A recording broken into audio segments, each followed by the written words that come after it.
മുളകും.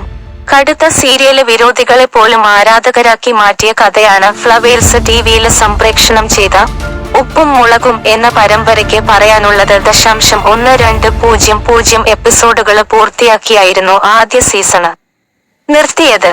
പിന്നീട് രണ്ടാം സീസണ് വന്നു. ഇപ്പോഴിതാ ഉപ്പും മുളകും മൂന്നാമത്തെ സീസണും വരികയാണ്. ജൂൺ 24 തിങ്കളാഴ്ച മുതല് ഉപ്പും മുളകും വീണ്ടും സംപ്രേഷണം ആരംഭിക്കും. തിങ്കള് മുതല് ശനി വരെ രാത്രി 7 മണിക്കാണ് ഈ പരമ്പര സംപ്രേഷണം ചെയ്യുക. പുത്തൻ മാറ്റങ്ങളോടെയും ചില സർപ്രൈസുകളോടെയുമാവും ഇത്തവണ ഉപ്പും മുളകും എത്തുക എന്ന് ഫ്ലവേഴ്സ് ചാനലിന്റെ എംഡിയായ ശ്രീകണ്ഠന് നായര് സൂചിപ്പിച്ചു.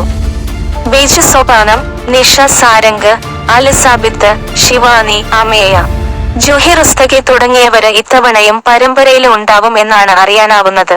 സോഷ്യല് മീഡിയയിലൂടെ വൈറലായ ബേബി ആർട്ടിസ്റ്റ് നന്ദുട്ടിയും ഉപ്പും മുളകിന്റെയും ഭാഗമാവുമെന്ന റിപ്പോർട്ടുകളുണ്ട്. നടൻ SP ശ്രീകുമാറിനെയും ഇത്തവണ ഉപ്പും മുളകില് പ്രതീക്ഷിക്കാം എന്നാണ് പുറത്തുവരുന്ന വാർത്തകള്. ഈ പരമ്പരയുടെ തുടക്കം മുതലുള്ള അഭിനേതാക്കളില് ഒരാളാണ് ശ്രീകുമാർ. നിഷ സാരംഗ് അവതരിപ്പിക്കുന്ന നീലു എന്ന കഥാപാത്രത്തിന്റെ സഹോദരനായിട്ടാണ് ശ്രീകുമാര് പരമ്പരയില് എത്തിയത്. എന്നാല് പിന്നീട് ശ്രീകുമാർ പരമ്പരയില് നിന്നും പിന്മാറി. എന്നാല് മൂന്നാം സീസണില് ശ്രീകുമാറും ഉണ്ടെന്നതാണ് അറിയാനാവുന്നത്.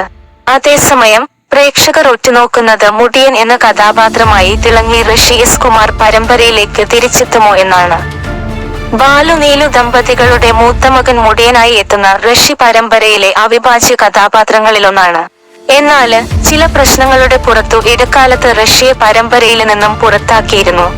അതേസമയം ബിഗ് ബോസ് മലയാളം സീസൺ 6ന്റെ ഭാഗമായി മാറുകയായിരുന്നു ഋഷി. ഷോയില് 100 ദിവസങ്ങള് പൂർത്തിയാക്കി 4ാം റണ്ണറപ്പ് സ്ഥാനവും നേടിയാണ് ഋഷി മടങ്ങിയത്.